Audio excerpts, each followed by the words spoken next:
बिस्मिल्लाहिर्रहमानिर्रहीम। दोस्तों, आज कुछ हम इंग्लिश वोकैबुलरी यूज़ करेंगे कि आप वेरी की जगह जो प्रॉपर इंग्लिश वोकैबुलरी है, मतलब जिस तरह वेरी स्मेली है, इसको आप रेंसिड बोलेंगे। वेरी स्मेली, हर लफ्ज़ के शुरू में वेरी लगाने कोई अच्छी इंग्लिश नहीं समझी जाती। वेरी स्मेली यानी कि बहुत बू आ रही है, उसको आप कहेंगे रेंसिड। ठीक है।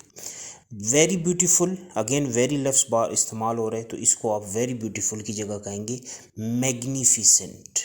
मैग्निफिसेंट, मैग्निफिसेंट का क्या मतलब है? यानी कि बहुत खूबसूरत।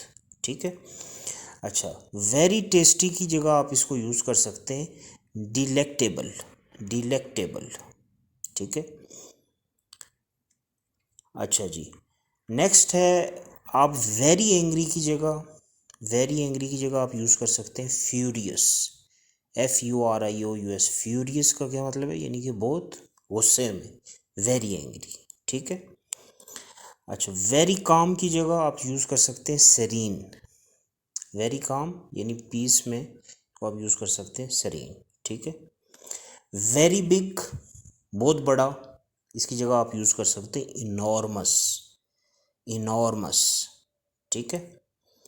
अच्छा, वेरी सिकनिंग की जगह आप यूज़ कर सकते हैं नोसिएटिंग। नोसिएटिंग। ठीक है। ठीक है दोस्तों, आज के लिए इतना ही था। मिलते हैं कल एक नए लेसन के साथ। अल्लाह।